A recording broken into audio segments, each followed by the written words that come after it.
Кои са ключовите позиции, когато анимираме тичане? На същия принцип, както при ходенето, тичането също има основни позиции, които ако ги направим правилно, нашето тичане ще изглежда добре структурирано и професионално. А кои са те? Останете за да видите.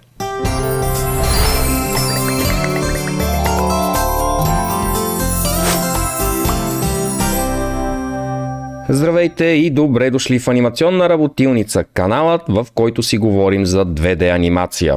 Днес, както сте разбрали от интрото и описанието на видеото, ще правим тичане. Отново, както и при ходенето, тук имаме 4 основни позиции, които да ни помогнат да изградиме добре структурирано и професионално тичане. Разбира се, ако направим правилно ключовите пози, след това няма да имаме никакъв проблем при междинните. Нарочно съм отворил ключовите пози при ходенето, за да ги сравниме как те си приличат и по какво се различават, но и за да използвам вече това, което сме направили в предишните уроци с рига, добавили сме си допълнителни рисунки за обувките и имаме вече направени позички, които ще използваме за основа при бягането, но разбира се ще започнем отново първо с грубите рисунки, които в последствие да ни послужат за референция и след това да ги направиме и с рига. Ако не сте правили предишните видеа, изгледайте видеята за ходенето. В първото видео, в което обяснявам за ключовите пози на ходенето, в описанието има и прикачен ригът, който ако вие не сте го направили с видеята, в които правихме рига,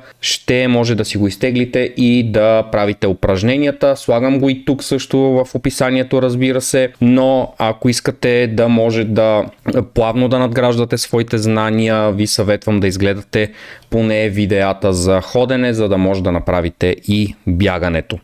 И така, започваме с грубите рисунки, които ще ни послужат за референция, след което ще изградим и нашите ключови позички за бягането. Започваме отново с първата позичка, която наподобява тази при ходенето с тази разлика, че ще си ги направя на линия само, за да не ми пречат когато рисувам. Специфичното при тази първа позичка при тичането първо е доста по-извит глезена и пръстите сочат малко по-нагоре. Другото специфично тук е, че задният крак не е в контакт с земята. Когато правим тичане, не е нужно да имаме същия баланс, който имаме при ходенето, т.е. не трябва при тази позичка и двата крака да са на земята, за да може фигурата да балансира. Тъй като при тичането движението е малко по-бързо, там центъра на тежестта е леко по-изместен напред и в случая движението ни помага да запазиме по-добър баланс. Също така, заради изместения център на тежестта, тялото е по-приведено напред. Ето така, ръцете са отново противоположни на краката, като за разлика от ходенето извършват малко по-голямо движение напред и назад, поради интензитета на движението.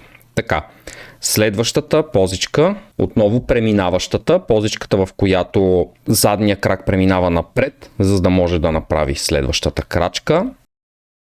Тази можем да я използваме долу краката почти по същия начин направени, с една идея обаче: вдигаме преминаващия крак. Тялото продължава и запазва това изнасяне леко напред. Главата гледа в посока на движението. Така ръцете, разбира се, следват срещу положния крак. Ето така, и след това е най-високата позичка, изнасящата. Отново много наподобява на тази при ходенето, с тази разлика, че тук заради скоростта и това, че все пак когато тичаме, правиме по-големи крачки, отколкото когато ходиме, разкрача е по-голям. И кракът може да се вдигне на пръсти. Ето така, отново запазваме наклона, като може с една идея да е леко по-изправен торса тук, отколкото при тази, за да може да се получи все пак и някакво движение леко на торса, да не е напълно скован и да изглежда по-естествено по този начин. Все пак, когато тичаме, ние не се стремиме торса ни да е в една позиция постоянно, защото основното движение е при краката и торса е малко по-свободен. Освен ако не е спринт, т.е. колкото е по-бързо движението, толкова по-стегнато и концентрирано тялото, фокусирано в това да бяга все по-бързо. Но в случая правим едно по-спокойно бягане, което не изисква тази скованост в торса. Така, и сега четвъртата позиция тук вече е по-специфична и не прилича толкова на тази от ходенето. Тоест, тук за да имаме все пак тичане, трябва да имаме и двата крака отделени от земята. Т.е. позичка, в която и двата крака са отделени.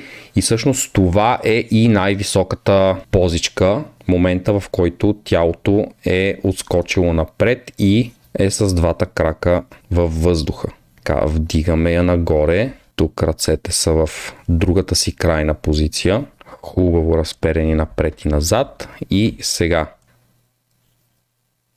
този крак отива много напред. Този се вдига тук назад. Ето по този начин. И имаме скок във въздуха. Ето така. След което вече може да се приземи и да направи контакт с земята, като тук, разбира се, ще си копирам тази позичка, но ще разменя ръцете и краката, тъй като трябва да направим и следващата крачка. Така, ето имаме контакт с другия крак. Този започва да се прибира. Сега виждате защо в случая тук направихме крака във въздуха по този начин, защото той идва от въздуха, а не както при ходенето, идва от земята. Когато отлепиме крака и започнем да го предвижваме напред, при ходенето имаме следното движение. Арка се получава. Т.е. крака от земята се вдига във въздуха и след това стъпва. Докато при тичането имаме обратното нещо, т.е. от тук крака идва тук, но виждате дъгата е обърната. Това беше леко отклонение, за да поговорим за арките и да илюстрирам малко по-подробно движението на краката. И въпреки че си приличат двете като движения, ходенето и бягането, да видите, че тези наглед малки разлики всъщност правят една огромна разлика, що се отнася до движение. Така, продължаваме нататък с нашето тичане. Тук реално започваме вече да връщаме ръцете и краката, т.е. ако при ходенето двете разкрачени, които са в контакт с земята, са най-разкрачените пози, то тук най-разкрачени са тези, които са във въздуха. Тази и съответно огледалната на тази, която ще направим след малко, са тези, които краката са най-разкрачени и ръцете са най-разперени. Още една малка, но съществена разлика между бягане и ходене. Така, продължавам нататък с следващата. Отново ще си я копирам, за да мога да използвам поне тялото и разбира се ще си разменя ръцете и краката. Ще си ги изтрия тук. Задната ръка не я виждаме, но ще си я нарисувам за всеки случай и тук ще ми трябват още малко фреймове, за да мога да завърша движението. Също така ще ретаймнем след това. Бях направил на грешния layer keyframe. Така, сега изтриваме си тук. Опъваме още повече, даже може да опънем крака назад. Така, този го дигаме напред. Ръцете следват краката. Тази стрелка и нея ще изтриеме. Така и ни остава огледалната на най-разкрачената, тази, която и двата крака са във въздуха. Единствено трябва да я вдигнем малко по-нависоко, за да има постоянно движение нагоре-надолу и затваряме цикъла с следващата.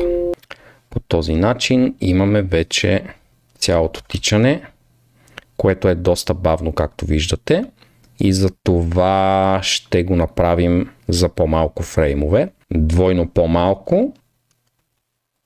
Премахваме по 2 фрейма от всяка поза и така ще имаме и място за по-малко междинни, което съответно ще поддържа тази скорост, която е характерна за тичането. Махаме ги и го пускаме отново, за да видим как е скоростта. Ето сега вече повече прилича на тичане с тази скорост. И това са основните 4 позиции за всеки крак. Когато анимирате тичане, виждате колко бързичко е да се направи една много груба референция, която след това да използвате с рига и да повторите това движение, ако разбира се ви е харесало как се е получил при грубата анимация с рига и да имате завършените позички с ригнатия персонаж, на който в последствие да добавим и междинни. Това беше за днес и днешното видео. Надявам се да ви е било полезно. Ако нямате таблет или средство за да може да рисувате и да правите грубата анимация, изтеглете си директно от линка в описанието ригнатия персонаж. В следващото видео ще повторим тази референция с ригът и ще направим и междинните, като може би ще се наложи да си добавим и още рисунчици в рига, за да може той да става все по-лесен за анимация и да можем да правим повече неща с него. Ако ви е харесало видеото, ударете един лайк, споделете го с приятели, които също биха искали да се научат да анимират. Ако за първи път попадате на канала, абонирайте се, ударете камбанката, за да ви излизат известия за новите видеа. Това беше от мен за днес. Чао и до скоро!